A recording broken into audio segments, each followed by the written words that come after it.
ካራኛ አንገት ላይ መምጣት አለበት እኛ ለማልቀስ የእያንዳንዳችን ደም መፍሰስ አለበት የቤተ ክርስቲያን ድገት ለአገር ለማተብ መስዋዕት ክብር ለማግኘት ነው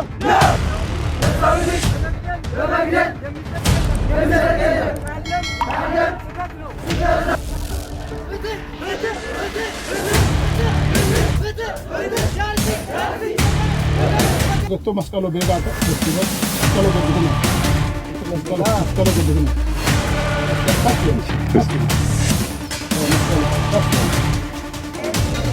Amanio. Allahu Akbar. Allahu Akbar. በአርሲ ጥቃት ኦነግና መንግስት ተወነጃጀሉ። ኦነግ ጥቃቱን የፈጸመው የሽመልስ ሸኔ ሲል ከሷል። ለምሳሌ አሁን ለሸኔ ናና ኦሮሚያን አስተዳደር ብንለው በምን ሞራል ነው ህፃናትና ሴቶች እንደዛ የሚያሰቃይ ኃይል አገር መራቸው? አይችልም። አላማው አይደለም አገር መምራት። በጎንደርና በአርሲ በደረሰው አሰቃቂ ጥቃት ዙሪያ የሰላም ሚኒስትር መግለጫ አውጥቷል። ለኛ ጥቃቱ ተራ ወንጀል አይደለም፣ ምርጫውን ለማደናቀፍና በህዝብ ላይ ሽብር ለመፍጠር ሆን ተብሎ የታቀደ ነው ብለዋል። የአርሲ ዞን ጥቃት ስንመለከት በሌላ አካባቢ ምርጫን ለማደናቀፍ ሲሞክር የነበረው ጽንፈኛው ሽብርተኛው የሸኔ ቡድን እዛ አካባቢ ላይ ያሉት ላይ በመጀመሪያ ግጭት የፈጠረው ከአካባቢው ካሉ የጸጥታ አካላት ጋር ነው። በትግራይ ክልል ሽራሮ አቅራቢያ ትናንትና ሌሊት ላይ የድሮን ጥቃት ተፈጽሟል። ጥቃቱ በሌሊት መፈጸሙ ደግሞ ድንጋጤን በማህበረሰቡ በድሮኑ ጥቃት ከ30 በላይ ታጣቂዎች የተመቱ ሲሆን 26ቱ በጅምላ ተቀብሯል ተብሏል። የአርሲው የፖሊስ አዛዥ ተይዘዋል። በአርሲ አስኮ ወረዳ በኦርቶዶክሳውያን እምነት ተከታዮች ላይ የተፈጸመውን አሰቃቂ ጭፍጨፋ። ሰላም ጤና ይስጥልኝ፣ እንዴት ናችሁ? ዛሬም በአዳዲስ ቪዲዮዎች ወደ እናንተ ተመልሼ መጥቻለሁ። ጫፍ ላይ ያሳዩዋችሁ ቪዲዮዎች ሐሳቤን የምሰጥባቸው ቪዲዮዎች ናቸው። ሰሞኑን እየተደረገ ያለው በአርሲ ኦርቶዶክሳውያን ላይ ግፍ የተሞላበት ጭፍጨፋ እንግዲህ የባህር ዳር ዩኒቨርሲቲ ተማሪዎች እኛም ስለ አርሲ ዝም አንልም እያሉ ሃይማኖት፣ ብሔር፣ ዘር፣ ቀለም ሳይለዩ ድምጻቸውን እያሰሙና በጣም ታላቅ የሆነ ሰላማዊ ሰልፍ እየወጡም እንደሆነ ቪዲዮዎች እየወጡ ነው የሚገኙት። በሱ ጉዳይ ሐሳቤን መስጠት ፈልጋለሁ። ሌላው እንግዲህ በአርሲ ኦርቶዶክሳውያን ጭፍጨፋ ዙሪያ ኦነግና መንግስት እንደተካሰሱ ቪዲዮዎችም መረጃዎችም እየወጡ ነው የሚገኘው። መንግስት አርሲ ላይ ያሉ ኦርቶዶክሳውያኖችን የጨፈጨፈው ኦነግ ነው፣ ኦነግ ደግሞ መንግስት ነው ይሄን ነገር ያደረገው እያሉ እርስ በርስ እየተወነጃጀሉ ነው የሚገኙ። የሁለቱንም ቪዲዮ ይዤላችሁ መጥቻለሁ። በዚህ ጉዳይ በአርሲ ኦርቶዶክሳውያን ጭፍጨፋ ጉዳይ አሁንም መግለጫ እየወጣ ነው የሚገኘው። መግለጫውን ያወጣው የሰላም ሚኒስቴር ነው። የሰላም ሚኒስቴር ይሄን መግለጫ ያወጣው እንግዲህ አርሲ ላይ የተጨፈጨፉት ኦርቶዶክሳውያኖች ምክንያቱ ምንድነው የሚለውን መግለጫ ራሱ አውጥቷል። ይሄ መግለጫ ትክክል ነው ወይስ ትክክል አይደለም የሚለው ነገር ቪዲዮ ይዤላችሁ መጥቻለሁ። እሱ ቪዲዮ ሰምተን እኔም ሐሳቤን የምሰጥ ነው የሚሆነውና ህዝቡ በእንደዚህ አይነት መንገድ እየተለባበሰና እየተባበለ እየተሸፋፈነ ማለፍ ስለሌለበት ማለት ነው። ሌላው እንግዲህ በዛው በአርሲ ላይ የኦርቶዶክስ እምነት ተከታዮችን በግድ እስልምና እምነትን መቀላቀል አለባችሁ፣ እስልምና እምነትን መከተል አለባችሁ ተብሎ አንገታችሁ ላይ የተደረገውን ማህተም በቢላ እየበጠሱ የታየ ቪዲዮ አለ። እሱን ቪዲዮ ይዤላችሁ ነው የመጣሁት። በነገራችን ላይ በጣም የሚዘገን ቪዲዮ ነው። ግድ የእስልምና እምነትን መቀላቀል አለባችሁ ብለው አንገታችሁ ላይ ማህተም ያደረጉ ከህፃናት እስከ አዋቂ ጨምሮ መስቀላቸውን እየበጠሱ አላህ አክበር እያሉ ሲያሰቃዩዋቸው በግድ ኦርቶዶክስን እንዲጠሉ ማህተማቸውን እንዲበጥሱ እየተገደዱ ያሉበት ቪዲዮም ይዤላችሁ መጥቻለሁ ማለት ነው። ሌላው እንግዲህ በትግራይ ክልል የተፈጠረው በትግራይ ክልል ሌሊት ላይ ድሮን ጥቃት እንደተደረገ መረጃዎች እየወጡ ነው የሚገኙና በዚህ ድሮን ጥቃት አማካኝነት ብዙ ንጹሃኖች እንደሞቱ ብዙ የታጠቁ ኃይሎችም እንደተጎዱ መረጃዎች እየወጡ ነው የሚገኙት። እነዚህንም ሰፋ አድርገን የምናይ ነው የሚሆነው። ከእናንተ የሚጠበቀው ሚዲያውን ሰብስክራይብ ነው፣ ቪዲዮቹን ደግሞ ላይክ እና ሼር እያደረጋችሁ ለብዙ ለሚመለከተው አካላትና ለኦርቶዶክሳውያን ማድረስ ነው። ሰብስክራይብ ለምንድን ነው የማታደርጉት? አሁን አድርጉ። ቤተሰቦቼ ወደ ዋናው ቪዲዮአችን ወይንም ወደ ጉዳያችን ከመሄዳችን በፊት ዛሬ ግንቦት 30ን በተመለከተ አንድ ወንድማችን እንደዚህ ሲል የግንቦት 30 በዓል በእንደዚህ አይነት መልኩ ሲተረጉመው ሰማሁና እኔም በጣም ተገረምኩኝ። የኢትዮጵያ ኦርቶዶክስ ተዋሕዶ ቤተክርስቲያን እንደዚህ ድንቅ አይነት ተአምራት እንዳላት የሚያሳይ ነገር ማለት ነው። እንመልከት እስኪ። ግንቦት 30 አቤት አቤት አቤት! ይሄ ትውልድ ይሄ ኃጢአተኛ ትውልድ ሊያውቃት ሲገባ ያላወቃት፣ ሊዘክራት፣ ሊያመሰግናት፣ ሊያወድሳት ሲገባ ነገር ግን በቅጡ እንኳን ስሟን የማያውቅላት አስደናቂ ቅድስት ይህቺ ድንቅና አስደናቂ የሆነች ቅድስት ኢትዮጵያዊት ደጇን ሄዶ ለተሳለመና ደጇን ለረገጠ ሰው የሶስት ግመል ጭነት ጤፍ የሚያክሉ ነፍሳት ይማርለታል፣ ኃጢአተኛ ነፍሳትም ይማሩለታል፣ የእሳትን ባህርም አይመለከትም አያይም የተባለች ምን እሱ ብቻ በአካለ ስጋ እያለች ጌታችን አምላካችን መድኃኔዓለም ኢየሱስ ክርስቶስ ለእርሷ በተገለጠላት ጊዜ በአካለ ስጋ የባረከላትና የቀደሰላት አስደናቂ ጸበል አለ። ይህንን ጸበል የጠጣና በዚህ ጸበል የተጠመቀ ሰው ልጅ መውለድ ባይችል እንኳን ልጅ እንደሚወልድ ቃል ኪዳን የተገባላት በአካለ ስጋ እያለች ለ25 ዓመታት ቆማ በምትጸልይ ጊዜ ገላዋ ላይ ያለው ልብስ ተቦጫጭቆ ቢወድቅባት መላ ገላዋን የሸፈነላት እንደ ጸጉር ያለ እሳር በአካባቢው ላይ በቅሏል። ታዲያ ምእመናን ወደዚህ ገዳም በሄዱ ጊዜ ይህንን ጸጉር የሚመስል በገዳሙ በየዛፎቹ ላይ ያለውን የጸጉር አምሳያ ወደ ቤታቸው ወስደው በሚታጠኑት ጊዜ ከአስም በሽታ የሚፈወሱላት ቅድስት ናት። ጌታችን አምላካችን መድኃኔዓለም ኢየሱስ ክርስቶስ በዕለተ ዓርብ የደረሰበትን መከራ በማሰብ እና የጠጣውን ሐሞትና ኮምጣጤ መራራ በማሰብ በቅል ውስጥ የሚገኘውን መራራ ፍሬ ከኮሶ ጋር በመደባለቅ ለ3 ቀን ተዘፈዘፈውና እጅግ በጣም ከመረረ በኋላ በ3ኛው ቀን ያንን እየተመገበች እስከ ዕለተ ሞቷ ድረስ የተጋደለች ቅድስት ናት። ይህች ግንቦት 30 ቀን ተወልዳ ነሐሴ 30 ዕረፍቷ የሆነላት ኢትዮጵያዊቷ ቅድስት እናታችን ዜና ማርያም ነገ ግንቦት 30 የተወለደችበት የልደት በዓሏ ነው። እንኳን ተወለድሽልን እናታችን። የዚህችን አስደናቂ ኢትዮጵያዊት ቅድስት እናት ሙሉ ተጋድሎ በነሐሴ 30 የዚያ ሲው ብለን ያኔ ሙሉ ቪዲዮ እንሰራላችኋለሁ። አደራ ይሄ ቪዲዮ ለሁሉም ሰው ሊዳረስ በደንብ አድርጋችሁ ኮፒ ሊንክ አድርጉት። ለቤቱ አዲስ ሆናችሁ ፎሎ ማድረግ እንዳይረሳ። መድኃኔዓለም ኢየሱስ ክርስቶስ ከእናታችን ከቅድስት ዜና ማርያም ረድኤት፣ በረከት፣ ምልጃ፣ ቃል ኪዳን፣ ፍቅር አይለየን። አሜን። ይቆየን። እቺ ቤተክርስቲያን እንደዚህ አይነት ድንቅ ተአምርና ድንቅ ገድላትን ጽፋ ያስቀመጠች ቤተክርስቲያን በአሁኑ ሰዓት ፈተና ውስጥ እንዳለች ይታወቃል። በነገራችን ላይ ይህን ነገር ወደ እናንተ ማምጣት የፈለኩትን በተለይ ለኦርቶዶክሳውያን ወይንም የኦርቶዶክስን ቤተክርስቲያን ታሪክ ማወቅ ለምትፈልጉ ለሌሎች ቤተ እምነት ተከታዮችም ይጠቅማል ብዬ ስላሰብኩ ነው። ከቀን 1 እስከ ቀን 30 ያሉትን የቀናቶቹን ዕለት ከዕለት ሁኔታ የቀናቶቹን ዕለት ከዕለት ታሪክ እና የሰማዕታትን የጻድቃኖችን ገድል በየቀኑ የሚነግረን ይሄ ወንድማችን ነው። እኔም ስለመከታተለው ነው። ነገራችን ላይ ይጠቅማቸዋል ብዬ ስላሰብኩኝ ነው። እና እንደዚህ አይነት ታሪክን ያስቀመጠች ቅድስት ቤተክርስቲያን በአሁኑ ሰዓት ፈተና ውስጥ ነች። በዚሁ አጋጣሚ ልላችሁ ስለፈለኩ ነው። ወደ ጉዳያችን ነው የምንሄደው። አሁን በባህር ዳር ዩኒቨርሲቲ በጣም ታላቅ ሰላማዊ ሰልፍ እንደተወጣ ቪዲዮዎች ጫፍ ላይ አሳይቻችኋለሁ። አሁንም ቀጣይ ማሳያችሁ ነው የሚሆነው። ወደዛ ጉዳያችን ከመሄዳችን በፊት ግን የኢትዮጵያ ኦርቶዶክስ ተዋሕዶ ቤተክርስቲያን የልዑካን ቡድን ነው የሚባለውን ወደ አርሲ አጣሪ ኮሚቴ ተብሎ ተልኮ ነበረ። በሱ ጉዳይ እጅ ላይ የደረሰ አንድ ደብዳቤ አለ። እሱን ደብዳቤ የማነብላችሁ ነው የሚሆነውና ይሄ ነገር ትክክል ነው ወይስ ትክክል አይደለም፣ ተግባራቸው ትክክል ነው ወይስ ትክክል አይደለም የሚለው እናንተ በኮመንት ሀሳባችሁን ትገልጹልኛላችሁ ብዬ አስባለሁ። ይሄ ከታች የምትመለከቱት የመጀመሪያው የኢኦቴቤ ይላል። የኢትዮጵያ ኦርቶዶክስ ተዋሕዶ ቤተክርስቲያን ልዑካን ቡድን በምስራቅ አርሲ የተፈጸመውን ጥቃት በተመለከተ አስመልክቶ ከመንግስት ጋር ተወያየን የሚለው በምስራቅ አርሲ ዞን በአስኮ በሽርካ እና በሆንቃሎ ዋቤ ወረዳዎች በምዕመን ላይ የደረሰውን ጥቃትና የቤተክርስቲያን መቃጠል ተከትሎ የኢትዮጵያ ኦርቶዶክስ ተዋሕዶ ቤተክርስቲያን ከፍተኛ ልዑካን ቡድን ከሰላም ሚኒስቴር ጋር እና ከኦሮሚያ ክልል ከፍተኛ ኃላፊዎች ጋር ተወያይቷል ነው የሚለው። የቤተክርስቲያን ልዑካን ቡድን ያቀረበው ዋና ጥያቄዎች ከቀያቸው የተፈናቀሉ ወገኖቻችን በአስቸኳይ ወደ ቀድሞ ቦታቸው የሚቋቋሙበት ዘላቂ መፍትሄ እንዲመቻች ጠይቋል። ይህንን አረመኔያዊ ጥቃት የፈጸሙ አካላት በአደባባይ ቀርበው ተገቢውን ቅጣት እንዲያገኙ፣ በቀጣይ መሰል አሳዛኝ ድርጊቶች እንዳይደገሙ መንግስት የደህንነት ስራ እንዲጠናከርና አጥብቀው አሳስቧል።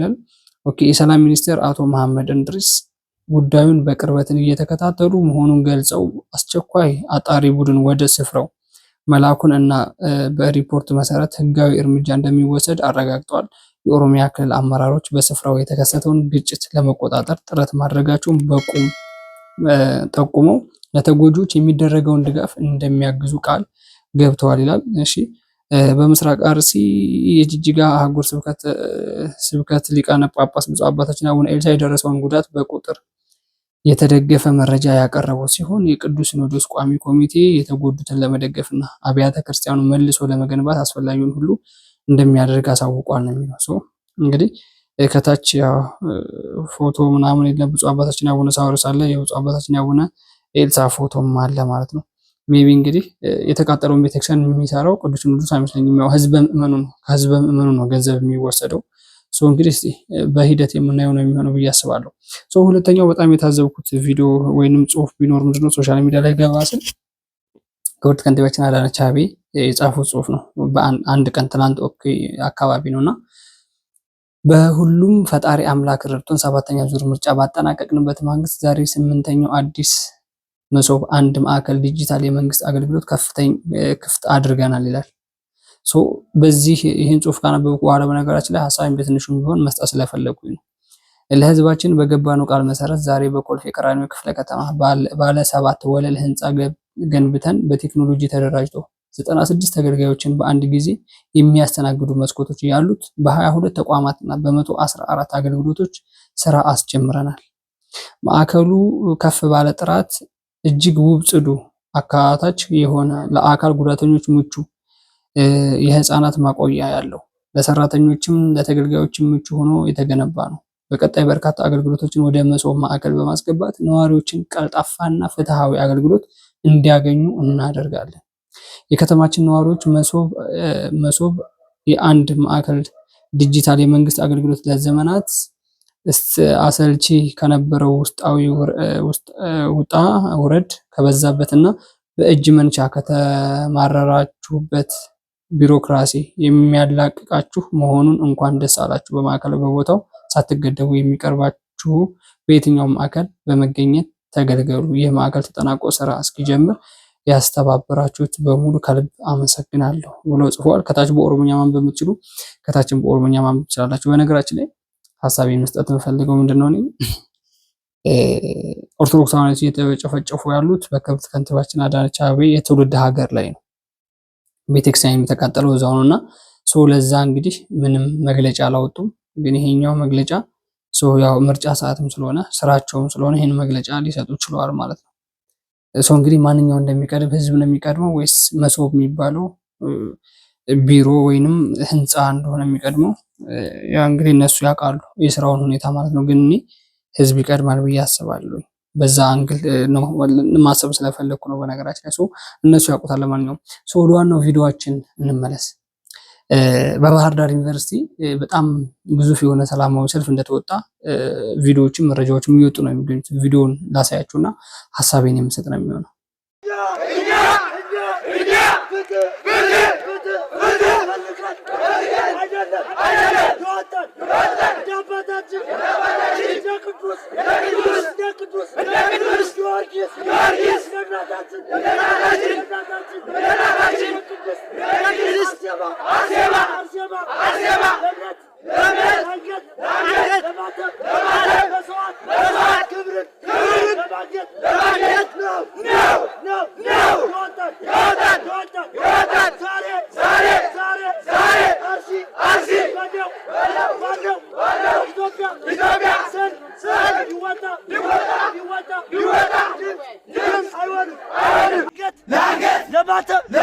መስዋዕት ክብርን ለማግኘት ነው የወጣን ዛሬ አርሲ ባለው ኢትዮጵያ ሰልፍ ቢወጣ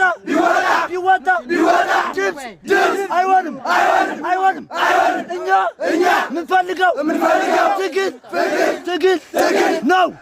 መጽሐፍ ቅዱስ ሲያስተምር ጉንጭን ለመታ ግራን መልሰ ስጠው ሚለው ታሪክ ዛሬ ላለው ትውልድ አርሲ ላለው ወገን አይሆንም።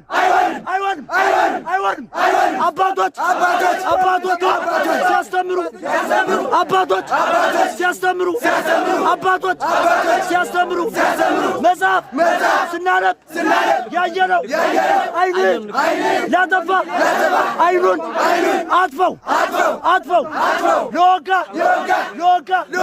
መልሰ ውጋው ለመታ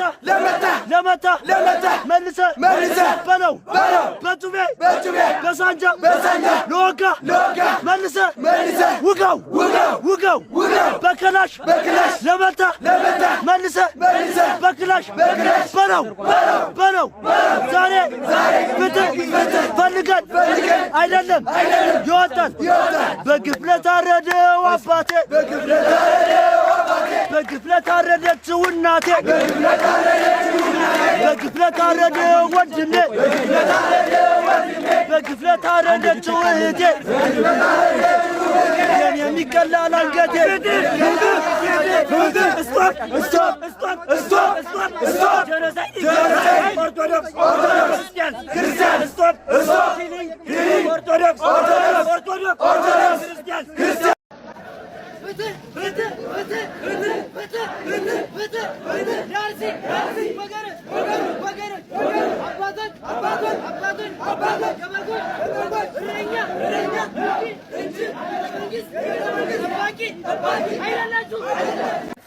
የሰው ልጅ በመግደል የሚጸድቅ የለም ካለም ስህተት ነው ትክክለኛ ሃይማኖት የሰው ልጅ ግደሉ አይልም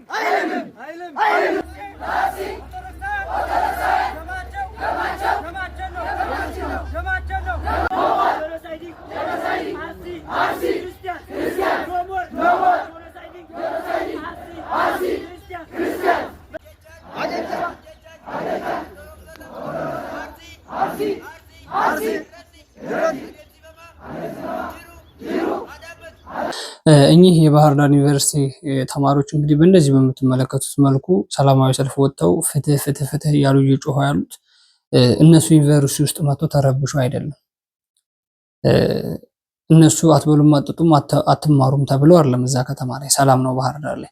ግን አርሲ እየተጨፈጨፉ ያሉ ኦርቶዶክሳውያኑ ስለሚያሳስባቸው የነሱ ደም ስለሆነ የነሱ መንባ ስለሆነ ስላሳሰባቸው ዛሬ አርሲ ላይ የደረሰ ነገር ዛሬ አርሲ ላይ ያለ ቤተክርስቲያን የተቃጠለው ነገ እኛ የምንማርበት ከተማ ላይ መተው አለማቃጠላቸው ዋስትና የለንም።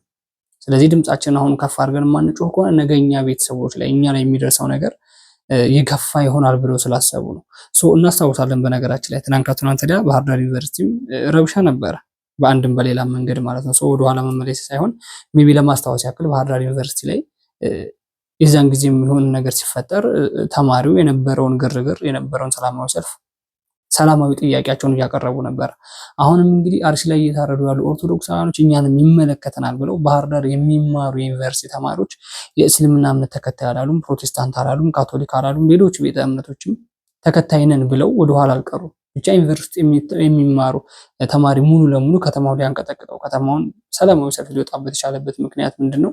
አርሲ የተገደሉ ያሉ ኦርቶዶክሳውያኖች አርሲ የተቃጠለው ቤተክርስቲያን እኛንም ይመለከተናል፣ ነገ ከነገ ወዲያ እኛ ቤተ እምነት ውስጥ ይገባል መግባቱም አይቀርም ብለው ስላሰቡ ነውና ሌላ ከተማ ላይ ግን አላዩም። ጎንደር ላይ ያሉ ወጣቶች እኛም ስለ አርሲ ይመለከተናል፣ መሄድ ካለብንም ደግሞ አርሲ ድረስ ሄደን መፍትሄ እናመጣለን፣ መፍትሄው እጃችን ላይ ነው እያሉ ድምጻቸውን ሲያሰሙ አይተናል። ሌሎች ክልሎች ላይ ግን እስካሁን ድረስ አላየንም። ደቡብ ላይ አላየንም፣ አዲስ አበባ ላይ አልታየም፣ ሌሎች አማራ ክልሎች ላይም አልታየም። ግን ነገ ከነገ ወዲያ አንዱ ክልል ላይ መግባቱ አይቀርም።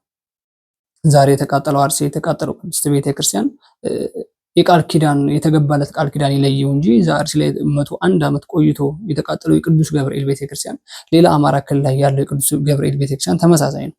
የሚለያየው የቦታው ቃል ኪዳን ነው። ታቦተ ሕጉ እንደተቃጠለ እዛ ቦታ ላይ የሚያለው ታቦተ ሕግ እንደተቃጠለ ማሰብ አለብን። በነገራችን ላይ ሌላ ክልል ላይ ሰላም ነው እኛ ጋር ዛሬ አርሲ ላይ ያለ እንትን ያለው እኛ ጋር ሲመጣ እንቋቋመዋለን። እኛ ጋር የመጣ ጊዜ ደግሞ የዛን ጊዜ እኛ ላይ ሲመጣ ድምጻችን እናሰማለን ብለን ዝም የምንል ከሆነ ነገ ከነገ ወዲያ የማይመጣበት ምንም አይነት አጋጣሚ የለም። አርሲ ላይ የፈሰሰው ደም የኛም ደም መሆን አለበት። አርሲ ላይ የታረዱ ኦርቶዶክሳውያኖች የነሱ ደም እኛንም መፍጀትና ማቃጠል አለበት። እነሱ ያለቀሱት እንባ እኛም እንባችን ሆኖ መፍሰስ አለበት ብዬ ስለማምን ነው። በነገራችን ላይ ዩኒቨርሲቲ የተማሩ ያሉ ተማሪዎች እኮ ተከበው በስርዓት ነው የሚማሩት። ፌዴራል ፖሊስ፣ መከላከያ ሰራዊት ተመድቦላቸው ምንም አይነት ጸብ እንዳይፈጠር፣ ምንም አይነት ረብሻ እንዳይፈጠር ተመድቦላቸው ነው የሚማሩት። ምንም ጎሏቸው አይደለም። ግን እዛ እየፈሰሰ ያለው ደምና እዛ እየተቃጠለ ያለው አብያተ ክርስቲያን እኛንም ይመለከተናል። ነገ ከነገ ወዲያ እኛ ተወለድንበት ላይ የኛ ቤተሰቦች አሉበት ሀገር ላይ ሄደው አብያተ ክርስቲያን ሊያቃጥሉ ይችላሉ። ስለዚህ አሁን ከፍ ብለን ድምጻችን ማናሰማ ከሆነ ነገ ከነገ ወዲያ እኛ ቤት፣ ነገ ከነገ ወዲያ እናንተ ቤት፣ ነገ ከነገ ወዲያ አንቺ ቤት፣ አንተ ቤት መግባቱ አይቀርም ብለው ነው በአንድ ላይ ሆኖ ሰላማዊ ሰልፍ እየወጡ ያሉት። ሰምታችኋቸው ከሆነ በደንብ ጥርት አድርጎ እንደ ሰማዕቱ ቅዱስ ጊዮርጊስ እኛም ተበታትነን መሞት እንፈልጋለን፣ እኛም ሰማዕትነትን መቀበል እንፈልጋለን። እንደ ሰማዕቷ እንደ እናታችን እንደ ቅድስት አርሴማ እኛም ሰማዕትነትን መቀበል እንፈልጋለን ለሃይማኖታችንና ለአንገታችን እና ለቤተ ክርስቲያናችን እያሉ ነው ድምጻቸውን ከፍ አድርገው እየጮሁ ያሉት። ፍትህ አይደለም የምንፈልገው፣ እኛም አርሲ ከሞቱ ወገኖቻችን እኩል አብረን መሞት እንፈልጋለን፣ ስለዚህ መሄድ እንፈልጋለን እያሉ ነው ድምጻቸውን እያሰማሉ። ስለዚህ ነገ ከነገ ወዲያ ደግሞ ሌሎች ክልሎች ላይ እንደዚህ አይነት ነገሮች እናያለን ብለን እንጠብቃለን። ትናንትና ጎንደር ላይ ነበረ፣ ዛሬና ትናንት ድጋሚ ባህር ዳር ላይ ተደረገ። ሌሎች ክልሎች ላይ በእንደዚህ አይነት መልኩ ድምጻችንን ከፍ አድርገን ስለ ቤተክርስቲያን የምንጮህ ከሆነ ይሄ ለቤተክርስቲያን ጠል የሆነ ኃይል ቤተክርስቲያን የሚያቃጥሉ ህዝብን የሚገሉና የሚያርዱ ግለሰቦች ወይንም ቡድኖች ይጠፋሉ ብዬ አምናለሁ። በአንድ የምንነሳ ከሆነ ዝም የምንል ከሆነ ግን ዛሬ እዛ የተቃጠለ ቤተክርስቲያን ነገር አንድ ትልቅ ካቴድራል ላይ ደግሞ በአንድም በሌላ ምክንያት እሳት ሊለኩሱብን ይችላሉ። ዛሬ አርሲ ላይ የተገደለው ኦርቶዶክስ ዝም የምንል ከሆነ ነገ ከነገ ወዲያ ከተማ ውስጥ ገብቶ ደግሞ ኦርቶዶክስና ጳጳሶችን የማይገድሉበት መንገድ የለም። ስለዚህ ከአሁኑ ጥንቃቄ ማድረግ አለብን ብዬ አስባለሁ። ቀጣይ ቪዲዮ ላሳያችሁ እስኪ። አማኒዮ አላሁ አክበር አላሁ አክበር። ኢንሻአላህ አሁን መስቀል ይቆረጣል። መስቀል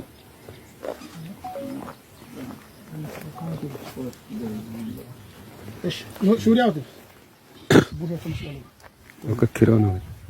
ሰላም አለይኩም ወራህመቱላሂ ወበረካቱ። አማ ኩኖ ድጋ አማስ መስቀል ቁቶ ጀመረ መስቀል ይሳት ያዳ አዳ እንኩን ነው ሲሚ ብራት እንኩን ያ ረቢ አላህ አና ቆፋሚት ሰሞኑ ከነም ወጥ ደብል ኢንሻአላህ ቁረጡ ይባ የዳናቶች ቁረጡ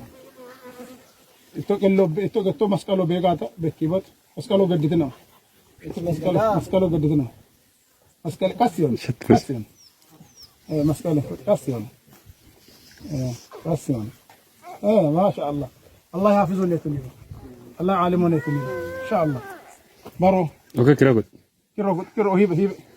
ሂበ ከባድ ኃይለኛ ኪሮ ሂበ አላሁ አክበር አላሁ አክበር አላሁ አክበር ኦፓል አሮ ወላ ጋጀሮ ነው ብጉቼ ባሮ አለ ነው ባሮ ቤት ኢንሻአላህ ፔንቶኔ እቾ ፔንቶኔ እቾ ኦርቶዶክስ ሆነ ኢንሻአላህ እብታሄ ዋቅኔ ቤት ማቸ ቡሼ ነው ሲሬ ሙስሊሙ ሞሻይ በጣና ሰለሉን ሐታ ካን ጀሩ ፈን ያስዳበታ ጀረነ ኮኖ ሙስሊመር ገሲ ፈካቱ ወፈተኒ ከነነበኒ ሙስሊመር ገሲ ፈካቱ ፈሪዳ ቦከን አላሁ አክበር አላሁ አክበር አልሐምዱሊላህ ረብል ዓለሚን።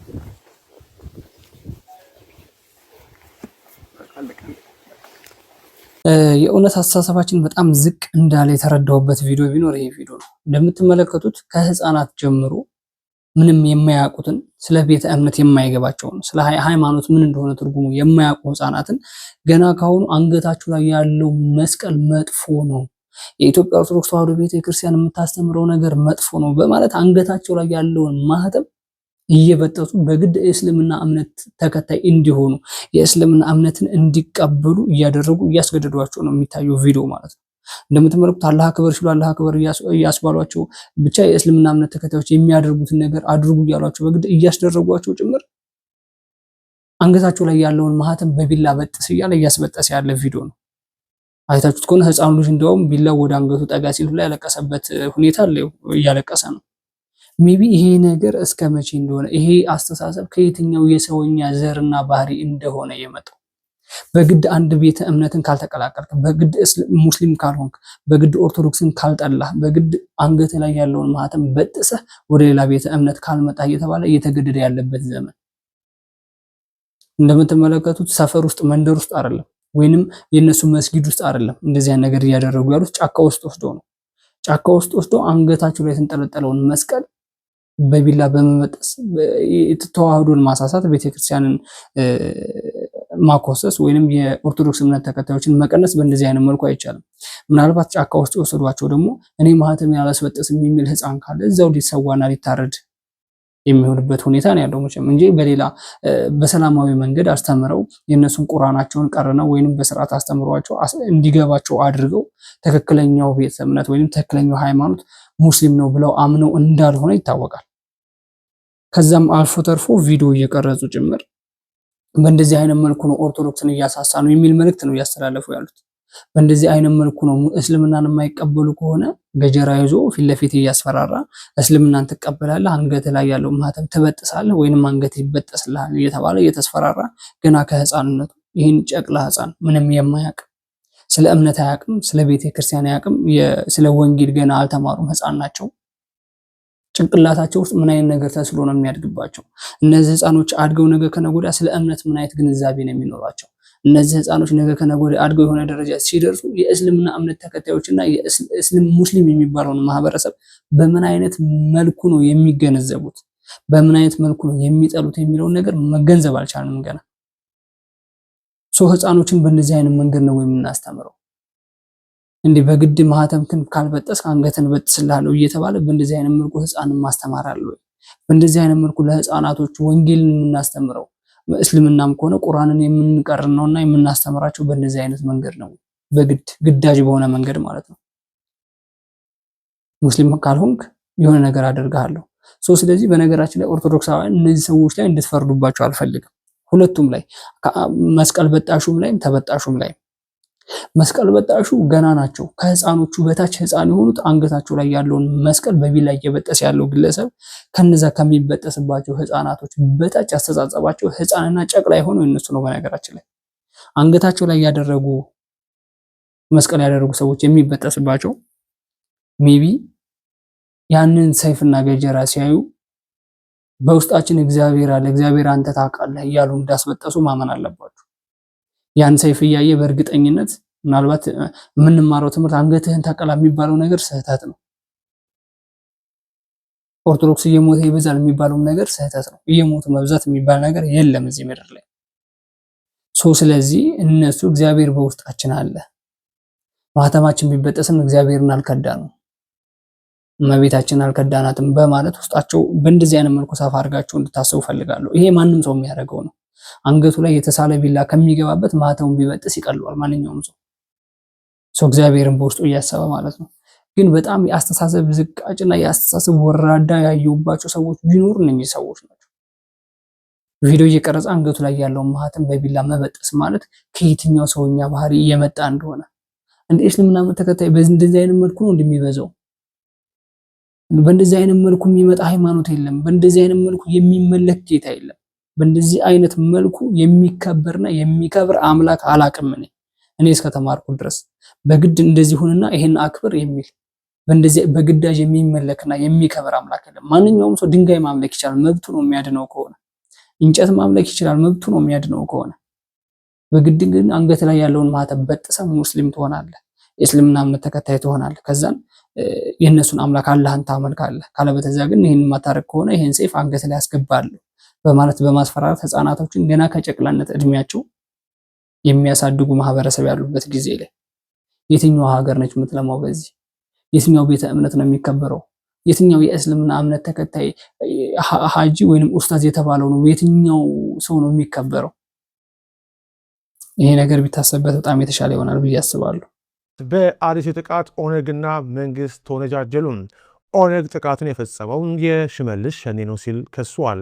ምንድነው የተፈጠረው? ባለፈው ቅዳሜና እሁድ በአርሲ በሚገኙ ሁለት ወረዳዎች በተፈጸመው ግድያና የቤተ ክርስቲያን ቃጠሎ መንግስትና የኦነግ ጦር እርስ በርስ ተካሷል።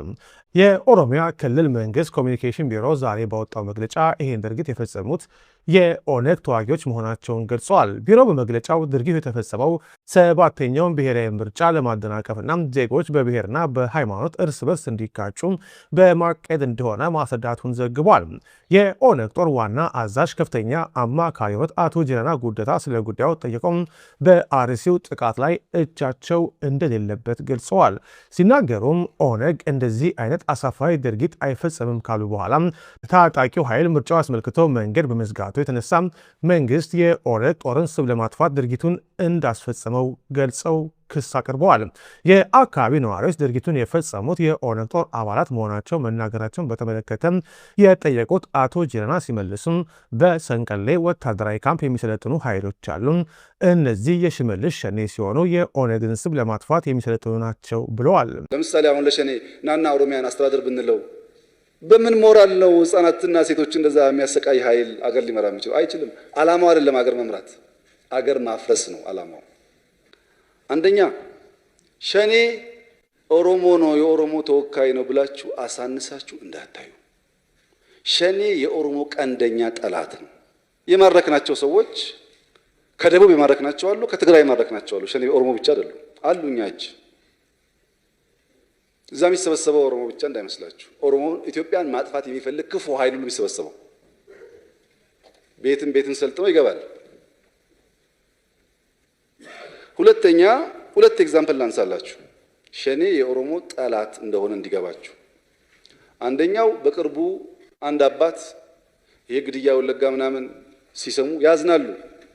ያው ታውቃላችሁ የኦሮሞ አባቶች በጣም ገራገር የዋህ ስለሆኑ እንደዚህ አይነት በደል ያማቸዋል እና ልጃቸው ያበሳጫቸዋል። የእሳቸው ልጅ ሸኔ ሆኖ ያውቃሉ፣ ደብቀዋል ልጅ ስለሆነ።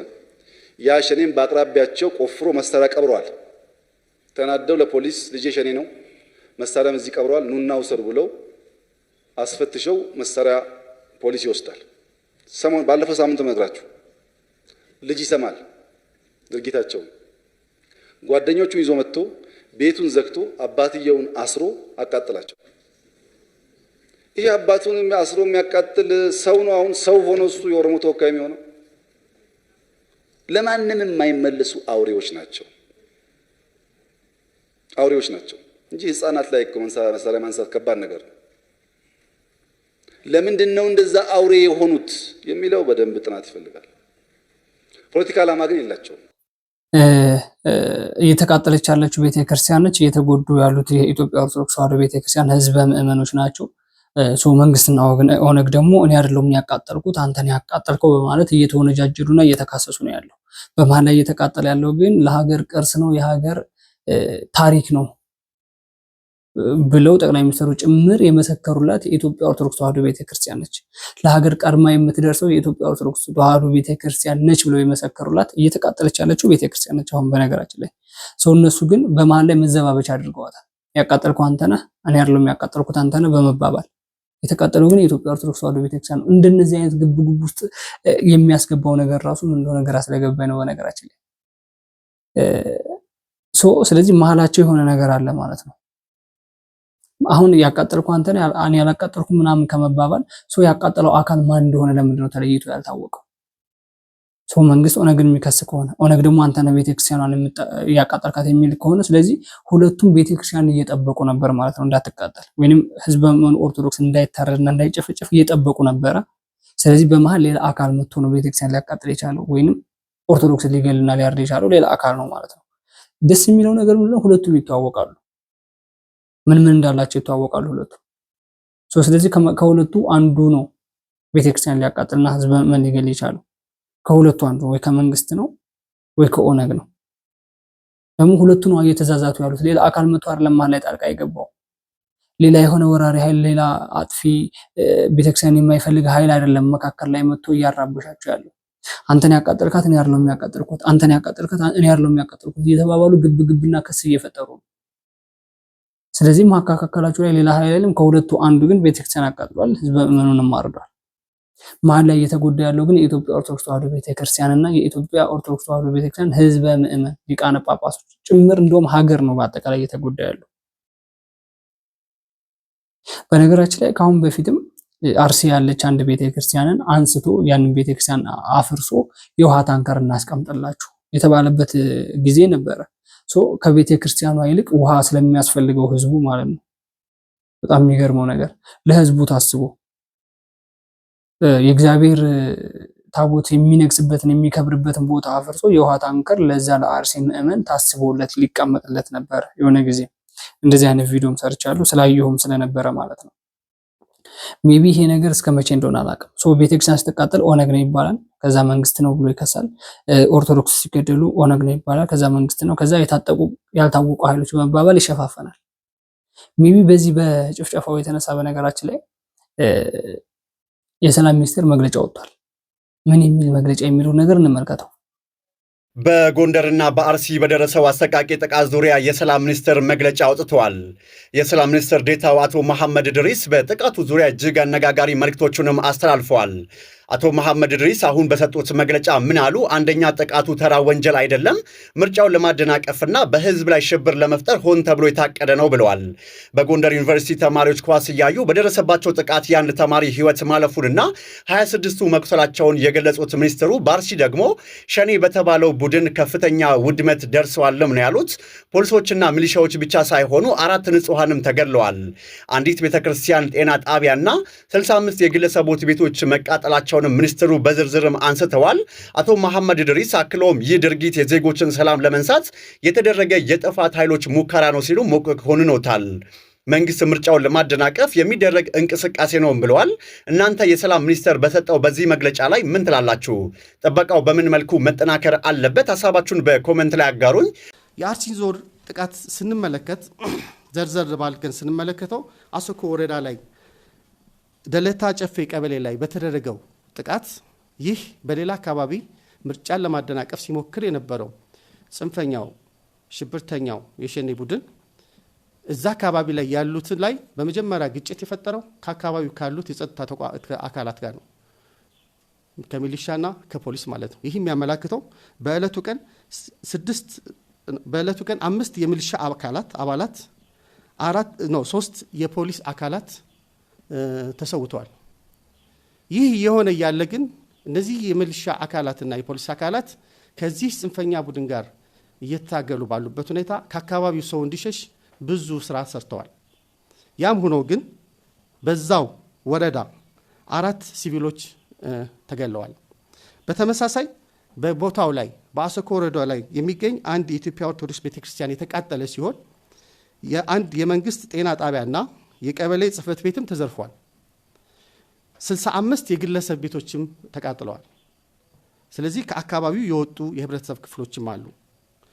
በተመሳሳይ በሸርካ ወረዳ የሽብር ቡድኑ ታግተው የነበሩ 2 ነዋሪዎች ተገለዋል። እንዲሁም በእንቆሌ ዋቤ ወረዳም 2 ንጹሃን ግለሰቦች ገንዘብ አምጡ ተብለው ታግተው የነበሩ ተገለዋል። ይህ ሁኔታው ይህ ሆኖ እያለ ይህ መሆኑም በጣም አሳዛኝ እንደሆነ ሁሉም የህብረተሰብ ክፍል የሚያምን በመሆኑ ምክንያቱም ሰዎች ተበድለው አጥፍተው እንኳ ቤተክርስቲያንና የሃይማኖት ተቋማት ይጠለያሉ እንጂ ቤተክርስቲያንና የሃይማኖት ተቋማት የጥቃት ማዕከል መሆን ታሪካችንም እሴታችንም አያገልጸንም።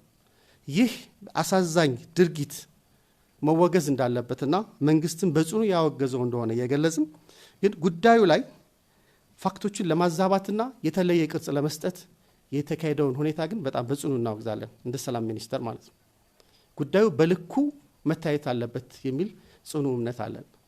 አዎ ጥቃት ተፈጽሟል፣ አሳዛኝ ጥቃት መደረግ የሌለበት። አዎ እነዚህ ንጹሃን አማኞች መጎዳት የለባቸውም። አዎ የእምነት ተቋማት በክብር ልናከብራቸው እንጂ ልንጎዳቸው አይገባም። እነዚህን ተቋማት የመጠበቅ ኃላፊነት እንዳለብንም በጽኑ እናውቃለን።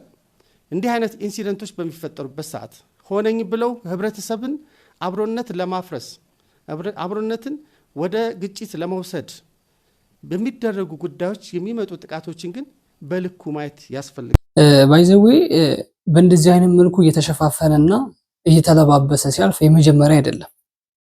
የኦርቶዶክስ ቤተክርስቲያን ሲቃጠል፣ ስትፈርስ፣ ገዳማውያን ሲደፈሩ፣ የመነኮሳት አባቶች በዝቋላዊ፣ በአሰቦት ስላሴ፣ በሳይንት ማርያም እንደዚህ አይነት ነገር ጥቃት ሲደርስ እየተለባበሰ የሚያልፈው ያልታወቁ የታጠቁ ኃይሎች ምናምን በመባባል ይሄ የተለመደ ልምድ ሆኗል። በነገራችን ላይ በኢትዮጵያ ኦርቶዶክስ ተዋሕዶ ቤተክርስቲያን ላይ በሚደርሰው መከራና ስቃይ ላይ ጥያቄ በሚጠየቁ ጊዜ ያልታወቁ የታጠቁ ኃይሎች እነሱን ደግሞ እያጸዳን የሚባል እየተባበሰ የሚታለፈው ነገር ልምድ ሆኗል። እኔ ያልገባኝ ነገር ዛሬ የሰባተኛ ሀገራዊ የሀገር አቀፍ ምርጫ ለማደናቀፍ ነው ይሄ የታጠቀ ኃይል ጥቃት ያደረሰው። እንደ ቤተክርስቲያን ውስጥ እኮ አይደለም ምርጫ የሚመረጠው። ይሄ የመጀመሪያው ጥያቄና መልስ ነው። የታጠቀው ኃይል የሆነ ጸብ የሚኖረው ከአገዛዙ ጋር ነው፣ ከቤተክርስቲያን ጋር አይደለም፣ ከኦርቶዶክስ ህዝብ ምዕመን ጋር አይደለም። በየቤቱ እየገባ የሚመነጥረው በየቤቱ ኦርቶዶክስ አንገቱ ላይ ማህተም ያደረገን ብቻ እየመረጠ የሚገርለው መራጮቹ ተመራጮቹ እነሱ ናቸው እንዴ? በቤታቸው ነው እንደሚመርጡትና የሚያስመርጡት አይደለም። ቤተክርስቲያን ውስጥ ቋር ለምርጫ የሚመረጠው የራሱ የሆነ የምርጫ ኮሮጆ የሚባል የራሱ የምርጫ ቦታ አለው። ይሄ ነገር ማስተባበያና መሸፈኛ ሊሆን አይችልም። ሁለተኛ ላይ ከ6 ወር በፊትም ኦርቶዶክሳውያን ተጨፍጭፈዋል። እዚሁ አርሲ ላይ ሃይፋ ዳገት የሚባል ስንት ኦርቶዶክስ ነው የታገተው? የዛን ጊዜ ምርጫ ነበር ወይ? የዛን ጊዜ እኮ ምርጫ የለም። ለነሱ ምን አይነት ጥያቄና መልስ ሊቀርብ ነው? ምን አይነት የሰላም ሚኒስቴር ምን አይነት መግለጫ ነው የሚያወጣው? ከ6 ወር በፊት ስለተጨፈጨፉት ኦርቶዶክሳውያንና ከ6 ወር በፊት ስለተቃጠሉ አብያተ ክርስቲያን ቢጠየቅ መልስ የሚሆነው የትኛው ነው? ቤተክርስቲያን ውስጥ ምርጫ አይመረጥም። ኦርቶዶክስ ምርጫ አስመራጭም ተመራጭም አይደለችም። ይሄ መንግስት ባመጣው መንገድ ማንኛውም እምነት ተከታይ ማንኛውም ዜጋ የሚመርጠው ምርጫ ነው። ኦርቶዶክስ ላይ ብቻ ትኩረት ያደረገ ነገር ነው ይሄ ተደረገ ያለው። ቤተክርስቲያን እየተቃጠለች ያለው የኢትዮጵያ ኦርቶዶክስ ተዋሕዶ ቤተክርስቲያን ህዝብ ምንም በተመለከተ ነው ጭፍጨፋ እየተደረገ ያለው የሚባል ጥያቄ በሚቀርብባቸው ጊዜ ይሄ ምክንያት ሆኗል። አሁን 7ኛ ሀገራዊ ምርጫ እሱን ለማደናቀፍ ጥቃት አድርሰው ነው። እሱን ለማደናቀፍ ከሆነ ከአገዛዙ ጋር ነው ችግር ያለበት ከመንግስት ጋር ነው፣ ከኢትዮጵያ ኦርቶዶክስ ተዋሕዶ ቤተክርስቲያንና ከህዝብ ምዕመኑ አይደለም። ምናልባት ከችፎም ሊሆን ይችላል። ቤተክርስቲያን ተቃጠለ እንበል፣ በአንድም በሌላ መንገድ ኃጢአተኛ ስለሚበዛበት ቤተክርስቲያኒቷ እሺ ተቃጠለ ቤተክርስቲያኑ። በየቤቱ እየተገባ ኦርቶዶክስ የሚለቀምበት ምክንያቱ ምርጫን በተመለከተ ነው። በየቤቱ እየተገባ ኦርቶዶክስ የሚታረደው ምርጫን በተመለከተ ነው አይደለም። አንገቱ ላይ ማህተም የተደረገ ኦርቶዶክስ እየተፈለገ እየተመነጠረ ሃይማኖትን በግድ እንዲቀይር ካለበለዚያ እንገላለን እየተባለ ይሄ ምርጫን በተመለከተ ነው። ኦርቶዶክስ ብቻ ነው እንጂ ምርጫ የምንጨርሰው አይደለም። እንደዛ ከሆነ ለምንድን ነው ሌላችሁ ቤተ እምነቶች ላይ ጥቃት ያልደረሰው? ምርጫን በተመለከተ ከሆነ ለምንድን ነው ፕሮቴስታንቶች ላይ ለምንድን ነው እስልምናዎች ላይ ይድረስ ማለት አይደለም? ለምንድን ነው ሌሎች ቤተ እምነቶች ላይ ጥቃት ሊደርስ ያልቻለው? ሜቢ ይሄ ነገር ታርጌት የተደረገው ምንድነው? የኢትዮጵያ ኦርቶዶክስ ተዋሕዶ ቤተክርስቲያን ማጥፋት ይፈልጋል። ህዝብ ምዕመኑ እንዲበዛ አይፈለግም። ኦርቶዶክስ ደግሞ እየሞተም እየበዛ ያለ ህዝብ ነው። እየፈረሰ እንደገና እየታነጸ ያለ ቤተክርስቲያን ነው። በክርስቶስ ደም የቆመች ቤተክርስቲያን ትፈርሳለች፣ ትታነጻለች። ህዝቡ በነገራችን ላይ በጣም ጠንካራ እምነትና ጠንካራ ህዝብ ያለበት የኢትዮጵያ ኦርቶዶክስ ተዋሕዶ ቤተክርስቲያን ነው። ይሄ ማንኛውም ቤተ እምነት የሚመሰክረው ነገር ነው። ግን ታርጌት ተደርጎ የተሰራን ስራ አመራሮችና ባለስልጣኖች በእንደዚህ አይነት መልኩ በማልበስና በመሸፋፈን የኦርቶዶክስን ልብ በማወቅና አንጀታቸውን በመብላት የሚታለፈው ነገር በጣም ተገቢ ያልሆነ ነገር ነው። አንዳንድ ጊዜ የሆነ ምክንያት አገኘን ብለን ምክንያቱም በመመርኮዝ ህዝብ ምዕመኑ አንጀት ውስጥ በመግባትና ልቡን በመስበር የሚደረግ ነገር ቃላትን በመሰካካት የህዝቡን አንጀት በመብላት የሚሰራ ስራ አሁንም ቢሆን ህዝቡንና ሀገርን እየጎዳ ነው ብዬ ስለማምን ነው በነገራችን። ስለዚህ ምርጫን በተመለከተ ኦርቶዶክስ ላይ ጥቃት የሚደረግበት ምንም አይነት ምክንያት የለም። ምርጫ ሌላ ጉዳይ ነው። የኢትዮጵያ ኦርቶዶክስ ተዋሕዶ ቤተክርስቲያን ሌላ ጉዳይ ነው። ምርጫው በሰላም እንዲጠናቀቅ ብላ እኮ የጸሎት መርሃ ግብር ያዘጋጀችው የኢትዮጵያ ኦርቶዶክስ ተዋሕዶ ቤተክርስቲያን ነች። ጦርነት እንዳይፈጠር፣ ውክቢያ እንዳይፈጠር፣ ምንም አይነት በሰላማዊ መንገድ እንዲጠናቀቅ ብላ የዛን ጊዜ የጸለያችሁ አባቶችና ሌሎች ቤተ እምነት ይሄን ግርግር ለመፍጠር ወይም መወደድነትን ለማብዛት ግርግር የፈጠራችሁ ቤተ እምነቶች ግን አሁን ኦርቶዶክስ ስትቃጠልና ህዝበ ምዕመኖቿ ሲጋደሉ ለምን ድምጽ እንዳልሆናችሁ እግዚአብሔር አምላክ ይወቁ። እስከማውቀው ድረስ ላሊበላ ላይ ፖስተሮች ተቀደዋል። የመያድ ፖስተሮች ብቻ የተቀደዱ አልመሰለኝም። የኢህአዴግ ፖስተሮችም ተቀደዋል። እናጣራዋለን በጋራ ሆነን። ፖስተር የቀደደ ሽፍታ ማን እንደሆነ እናጣራለን።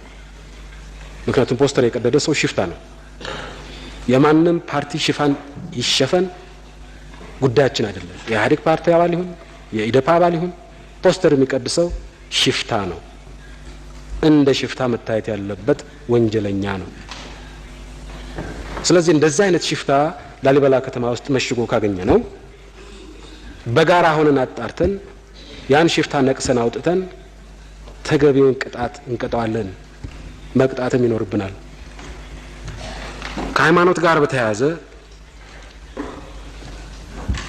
የተነሳው አቶ ልደቱ ያሉት ነገር እንደዚሁ ላስታ አካባቢ እንደዚህ አይነት ሁኔታ ተፈጥሯል የሚል ስሞታ ቀደም ሲል ለኢህአዴግ አመራር አባላት ገልጸው እንደነበሩ ሰምቻለሁ። በእነሱ በኩል ነገሩን ሰምቻለሁ። እገሌ እንደዚህ አይነት ሃይማኖት አለው፣ በዚህ ምክንያት ለምርጫ ብቁ አይደለም የሚል ቅስቀሳ የሚቀሰቅስ ኢህአዴግ ካለ ያ ኢህአዴግ አይደለም። የኢህአዴግ ቀንደኛ ጠላት ወራዳ ፍጥረት ነው። አሁንም ልድገመው፣ አቶ ልደቱ ሃይማኖታቸውን ቀይረዋል፣ እዚህ በእንደዚህ አይነት መልኩ አዲስ ሃይማኖት አምጥተዋል ብሎ የቀሰቀሰኛ ሰው ካለ ያ ሰው የኛ አይደለም፣ ወራዳ ሌባ ነው። ልድገመው፣ ወራዳ ሌባ ነው። ይሄ ከኢህአዴግ ጋር በምንም መልኩ ሊገናኝ የማይችል የወራዶች አመለካከት ነው። የኋላ ቅሮች የአድሃሪያን አመለካከት ነው። እንደዚህ አይነት ቆሻሻ ይዞ ኢህአዴግ ጋር መጠጋት አይገባው። ማንም ሰው ቢሆን የሻገተ አመለካከት ይዞ ኢህአዴግ ጋር መጠጋት የለበትም። ይህን ቪዲዮ ያመጣሁት በነገራችን ላይ ለማነጻጸር ስለፈለኩኝ ነው። አሁን ያለውን አገዛዝና በመለስ ጊዜ የነበረው እንደሰማችሁት አሁን እንደምትመለከቱት ቤተክርስቲያን የተቃጠለች ነው። ህዝበ ምዕመን እንደፈለገ ወጥቶ እየገባ አይደለም። በሃይማኖት በዘር ተከፋፍሏል። ነገሮች ሁሉ በጣም ተበታትነዋል። የዛን ጊዜ ፖስተር ለምን ተቀደደ ብሎ ነው ወንጀለኛን እየፈለጉ የነበሩት። ፖስተሩን የቀደዱ አካላቶች፣ ላሊበላ ላይ ፖስተር የቀደዱ አካላቶች መፈለግና በህጉ መሰረት መቀጣት አለባቸው። ፖስተር ወረቀት እኮ ነው። አሁን እኮ ሰው እንደፈለገ እየሆነ ነው። አሁን ባለው ሰው እንደፈለገ እየተገደለ እየተጣለ ነው። አሁን ባለው አይደለም ከፖስተር በላይ ቤተክርስቲያን እየተቃጠለች ነው። አሁን ባለው ጄኔሬሽን የዛን ጊዜ ግን ቤተክርስቲያን መቃጠል አይደለም፣ ህዝብ መገደል አይደለም። ፖስተር የቀደደው አካል ማን ነው? በቃ እሱን ፈልጋችሁ አምጡልኝ። ህጉ ላይ ባለ መሰረት ህጉ በጻፈው እንደ ኢትዮጵያ ህገ መንግስትና ህገ ደንብ መሰረት መቀጣት አለበት። ይሄ ወንጀለኛ ነው፣ ይሄ ሀገር አፍራሽ ነው በማለት ነው እየተፈለገ ያለው። አሁን ሰው እየተገደለ ዝም ነው እየተባለ ያለው። ቤተክርስቲያን የተቃጠለች መግለጫና ወረቀት ብቻ ይነበባል። በአማረ እጃቸው በአማረ እስክሪብቶ ጽሁፍ ይጻፋል። 3 ቀን 4 ቀን እንደዚህ ተብሎ ግርግር ይፈጠራል። ለህዝቡ ማረሳሻ የሆነ ነገር ይባላል። ከዛ ይረሳል። ያኔ ጠቅላይ ሚኒስትሩ ጭምር ይሄን ፖስተር የቀደደ አካል ፈልጋችሁ አምጡ፣ በህጉ መሰረት ይቀጣል ተብሎ ነበር አዋጅ እየወጣ ያለው። ወረቀት ቢቀደድ ባይቀደድ ምን ችግር አለው? አሁን ሰው እየፈለገ አይደለም። ቤተክርስቲያን እንደተፈለገ የተቃጠለች አይደለም። ሜቢ ሁለቱን ስታነጻጽሩት በጣም የሰማይና የምድር ልዩነት አለው። በዛን ጊዜ የነበረው ግን በአሁን ጊዜ ያለው በዛን ጊዜ ያለው የሰው መከባበርና የሃይማኖቶች መጠባበቅ፣ አሁን ያለው የሃይማኖቶች መከባበርና አለመከባበር፣ የሃይማኖት እርስ በርስ መፋፋቅ እና እርስ በርስ መነቋቋር፣ የአንዱ ሃይማኖት ጠፍቶ አንዱ አብያተ ክርስቲያን ተቃጥሎ አንዱ ቸርች የሆነ ነገር ሆኖ አንዱ እንዲጸድቅ ይፈልጋል። አንዱ የሆነ ገናና ላይ እንዲቀመጥ ይፈልጋል። አንዱ ጠፍቶ በአሁን ሰዓት በተለይ የኢትዮጵያ ኦርቶዶክስ ተዋሕዶ ቤተክርስቲያን እንድትጠፋ ይፈልጋል። ግን ይመሰከራል፣ በአፍና በአንደበት ይነገርላታል። ለሀገር ቀድማ የምትገኘው እሷ ነች ይባላል።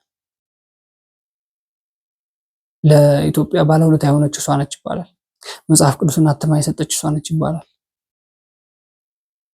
ኩራታችን ነች ተብሎ ይመሰከርላታል። ግን ከጎኑ ደግሞ የሚያጠፋት አካል አለ። በዛን ጊዜ ግን ፖስተር ለምን ተቀደደ? የነሱ ፓርቲ ፖስተር ተለጥፎ ለምን ተቀደደ? ፈልጋችሁ አምጡ ተብሎ በእንደዚህ አይነት መልኩ ይፈልጋል።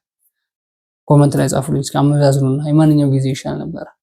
በአርሲው ጭፍጨፋ ላይ እጃቸው አለበት የተባሉ የሥራ አመራሮች በቁጥጥር ስር መዋል ጀምረዋል። በዚህም የአርሲ አሰኮ ወረዳ ፖሊስ አዛዥ አቶ አባቦ አብደላ በቁጥጥር ስር የዋሉ ሲሆን እዛም ባሻገር የሰላምና ጸጥታ ዘርፍ ኃላፊው ለጊዜው እንደተሰወሩም ተገልጿል። እንዲጠረጠሩበት የሆኑበትም ጉዳይ ከጥቃቱ በፊት 118 ብር ለአንድ ጥይት ራሳቸውን መከላከያ ነው በሚል ያለአግባብ ከገበሬው ገንዘብ መሰብሰባቸው እንዲሁም ከጥቃቱ ጀርባ መኖራቸውን በመጠርጠራቸው ነው። ዘገባው የአዩዛ አበሻ ነው። ሰናይ ቀን ተመኘው። ሰበር መረጃ ከአርሲ ተሰምተዋል። የአርሲው የፖሊስ አዛዥ ተይዘዋል። በአርሲ አስኮ ወረዳ በኦርቶዶክሳውያን እምነት ተከታዮች ላይ የተፈጸመውን አሰቃቂ ጭፍጨፋ ተከትሎ አዳዲስ መረጃዎች እየወጡ ይገኛሉ። ከጥቃቱ ጀርባ እጃቸው አለበት ተብለው የተጠረጠሩት የወረዳው ፖሊስ አዛዥ አቶ አብዱ አብደላ በቁጥጥር ስር መዋላቸው ተረጋግጧል። ይሁን እንጂ ሌላኛው ተጠርጣሪ የወረዳው የሰላምና ጸጥታ ኃላፊ እስካሁን ያሉበት አልታወቀም፣ ለጊዜው ተሰውረዋል። ፍትህ ለአስኮ ተዋሕዶ ልጆች ጉዳዩን የተከታተልን መረጃውን እናደርሳቸዋለን። እናንተ መረጃው ለሌሎች እንዲደርስም ሼር አድርጉት። ሐሳባችሁን በኮሜንት ላይ አስፍሩልኝ። ባይ ዘ ዌይ እነዚህ የአርሲ ሀገር ላይ በየስልጣን ላይ ያሉ ሰዎች አብዛኞቹ የእስልምና እምነት ተከታዮች ናቸው። አብዛኞቹ ግን አርሲ ላይ ቤተክርስቲያን ሲቃጠልና ኦርቶዶክሳውያን ሲጨፈጨፉ ምንም አይነት መግለጫም አላወጡም። ምንም አይነት በድረገጽ ላይ አልጻፉ። ምንም አይነት ለማህበረሰቡም ወይንም ለሚመለከተው አካል ብለው መረጃ ሊናገሩ አልቻሉም። በሽሽት ላይ ነበሩ ያሉ ሰዎች በሽሽት ላይ አሉ ማለት እጃቸው አለበት ማለት ነው። ሜቢ እንግዲህ ህግ ይዟቸዋል የሚባል ነገር አለ። ህጉ ደግሞ እነዚህን ሰዎች በምን አይነት ቅጣት ነው ሊቀጣቸው የቻለው? አርሲ ላይ 101 ዓመት የቆየ የቅዱስ ገብርኤል ቤተክርስቲያን ተቃጥሏል፣ ዱቄት ሆኗል። ብዙ ህዝበ ምዕመኖች፣ ብዙ የእምነት ተከታይ የሆኑ ህዝበ ምዕመኖች ሞተዋል፣ ተገድለዋል። ሜቢ ስለዚህ የእነሱ ነፍስ ደግሞ እግዚአብሔር አምላክ ከደጋጎች ጎን ያስቀምጥ። ግን ለነዚህ ሰዎች ምን አይነት ፍርድ ነው የሚገባቸው የሚለው ነገር ህጉ እንግዲህ በቅርብ ያሳውቃል ብዬ አስባለሁ። እዛ ቦታ ላይ ያሉ ሰዎች የእስልምና እምነት ተከታይ ከነበሩ እነዚህ ቤተክርስቲያኖች ሲቃጠሉ ይሄ ሁላ ህዝብ ምዕመን ሲሞት እነሱ ምንም አይነት መግለጫም አላወጡም። ድረሱልን የሚል መልእክትም ሊያስተላልፉ አልቻሉም። ሽሽት ላይም ነበሩ። የሸሹበት ምክንያቱ ምንድነው? መግለጫ ያላወጡበት ምክንያት ምንድነው? የፖሊስ አዛዦች አሉ፣ እዛ የታጠቁ ኃይሎች አሉ። እነዛን የታጠቁ ኃይሎች ልከው እዛ ቦታ ላይ ሰላም እንዲከበር ለምን አላደረጉም? ብዙ ጥያቄ ይኖርባቸዋል። ሜቢ ለነዚህ ጥያቄዎች ሁላ ምን አይነት መልስ እንደሚሰጡ እንግዲህ ህጉ በቅርብ መረጃ ይሰጣል ብዬ አስባለሁ። ወደ ቀጣዩ ቪዲዮ ሰራችሁ። ቀጣዩ ቪዲዮ ትግራይ ክልል ምንድነው የተፈጠረው? የድሮን ጥቃት እንደደረሰ የድሮን ጥቃትም እንደተደረገባቸው መግለጫዎች እየወጡ ነው የሚገኙና እንደ አዲስ ደግሞ እንግዲህ ነገሮች እየተባባሱ ይመስለኛል። በነገራችን ላይ በዛ ክልል ላይ እስኪ እንስማው ዜናው። በዚህ ሰዓት ከትግራይ አካባቢ የተሰማ አስደንጋጭ መረጃ አለ። አንድ አፍታ የዜና ምንጭ እንደዘገበው ከሆነ በትግራይ ክልል ሽራሮ አቅራቢያ ትናንትና ሌሊት ላይ የድሮን ጥቃት ተፈጽሟል። ጥቃቱ በሌሊት መፈጸሙ ደግሞ ድንጋጤን በማህበረሰቡ ላይ የፈጠረ መሆኑ ተገልጸዋል። እስካሁን ድረስ በጥቃቱ ስለደረሰው የሰውም ሆነ የንብረት ጉዳት የወጣ ዝርዝር መረጃም የለም። በትግራይ ሰማይ ላይ የተሰነዘረው ይህ ጥቃት ምን አዲስ ነገር ይዞ ይመጣ ይሆን?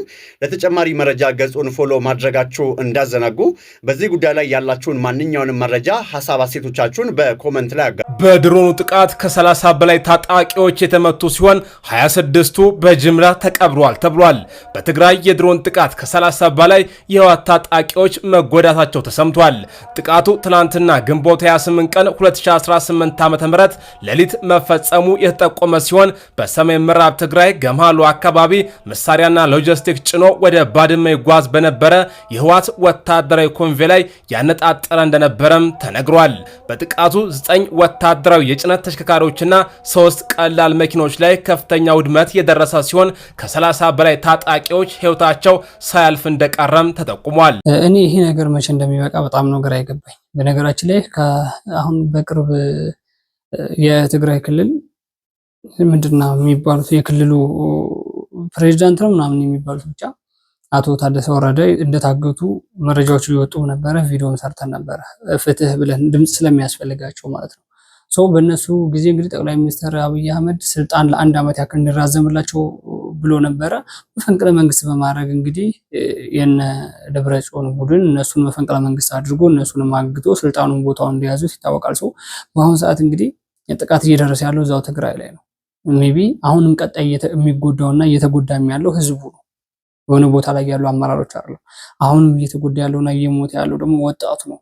ስለዚህ የትግራይ ወጣቶች ይህን ነገር ነቅተው በሰላማዊ መንገድ ሰላም ወዳለበት መንግስት ቢጠቃለሉ በጣም የተሻለ ይሆናል ብዬ አስባለሁ። ለምን እነዚህን ያለፉትን አመታቶች እናስታውሳለን። ትግራይ ላይ ምን እንደተፈጠረ፣ ስንት ሚሊዮን ህዝብ እንደመጣ፣ ስንት ሚሊዮን ወጣት እንዳለቀ፣ ወላጆች አለ ጧሪ ቀባሪ እንዳጡ ህጻጽ ላይ እናስታውሳለን።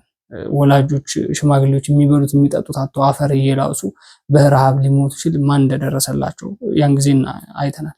ያ ሁላ ጦርነት ካመጣው ግፍ ነው። ጦርነት በጣም አስቀያሚ ነው። ጦርነት ጧሪ ቀባሪ ያሳጣል። ጦርነት ልጆችን በአንድ ጉድጓድ ያስቀብራል።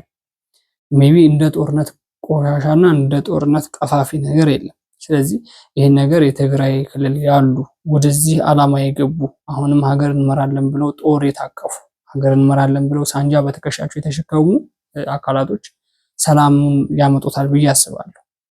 ማለት የሚጎዳው ጦር የያዘው ግለሰብ ነው። የሚጎዳው ማህበረሰቡ ነው የሚጎዳው፣ ወላጅ እናቶች ናቸው የምትጎዳው። እዛ ትግራይ ክልል ራሷ ክልሏ ሀገሪቷ ነች።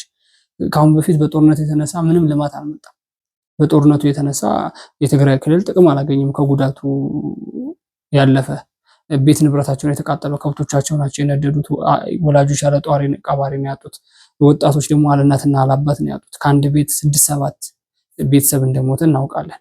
ሜቢ ይሄ ነገር አሁንም ቢሆን ያረግቡት ትግራይ ውስጥ ያሉ ወደ ጦርነቱ መተን አሁንም ሀገሪቷን እኛ እንመራለን ብለው የሚያስቡ ወጣቶች ካሉ ይሄን ነገር ተኮር ብለው ቆም ብለው እንዲያስቡ መልእክት ማስተላለፍ ፈልጋለሁ።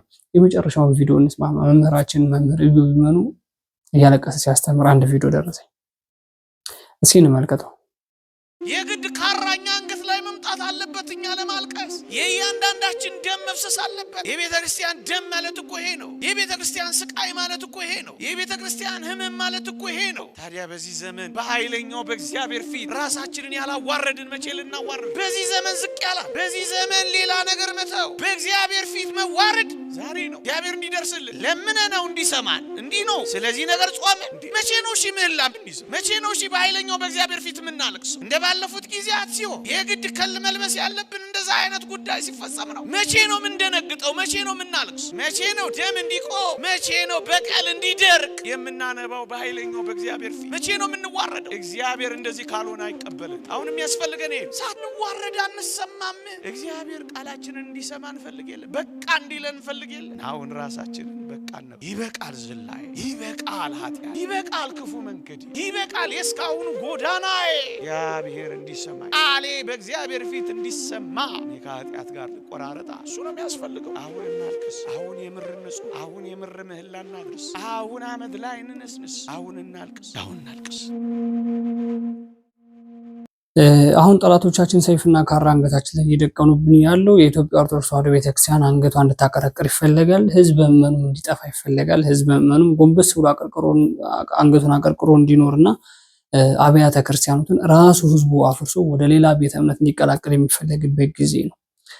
በኦርቶዶክሳውያን ላይ ሰይፍ እየተደቀነ ኦርቶዶክሳውያን ማህተማችንን አንበጥስም እያሉ እንደሆነ ይታወቃል። ከኢትዮጵያ ውጪ ለመሰደድ ሲሄዱ ሊቢያ ላይ የተደረገውን ነገር እናውቃለን። በማህተማቸው ቦታ ሰይፍ ተደቅኖባቸው አንገታቸው የተቆረጠ ጀርባቸው ላይ እንዳደረጉባቸው ሰው አመታት ቢያልፉም ማለት ነው። የኦርቶዶክስ ጥንካሬ ያን ያክል ነው። ሜቢ መምህራችን ሲያስተምሩ በጣም ተለገረመኝና በጣም ሰው ልብ ውስጥ ይገባል ብዬ ስላሰብኩ ነው ይሄን ቪዲዮ ይዤላችሁ የመጣሁት። ሁላችሁም እንግዲህ በሃይማኖታችሁ ጽኑ የሚል መልእክት ማስተላለፍ ፈልጋለሁ። አሁንም ቢሆን በኦርቶዶክስ ላይ የሚመጣ ፈተና ይኖራል፣ እየኖርም ነው። አሁንም ፈተና እየመጣ ነው፣ ቀጣይም ሊመጣ ይችላል። ሜቢ የኦርቶዶክስ ተዋሕዶ ቤተክርስቲያን በነግራኝ አህመድም ጊዜ ተፈትናለች፣ በኖህ ጊዜም ተፈትናለች። ግራኝ አህመድም 15 ዓመት ያክል መሰለኝ የፈተናት። ሜቢ ቤተክርስቲያኒቱ አለች፣ እሱ አልፏል። አሁንም መከራዋ ይበዛል፣ መከራዋ ያልፋል፣ ቤተክርስቲያን ትጸናለች። ይሄ ነገር ተረት አይደለም፣ እያየኑ የመጣ ነገር ስለሆነ አሁንም እያየኑ እያለፈ ያለ ነገር ስለሆነ ቤተሰቦች የዛሬው ቪዲዮ ይህን ይመስላል። ቀጣይ ደግሞ በአዳዲስ መረጃዎች በአዳዲስ ቪዲዮዎች ተመልሰን እንገናኛለን። ቪዲዮውን ሰብስክራይብ፣ ቪዲዮቹን ደግሞ ላይክ እና ሼር እያደረጋችሁ ለብዙ ኦርቶዶክሳውያን አድርሱልኝ።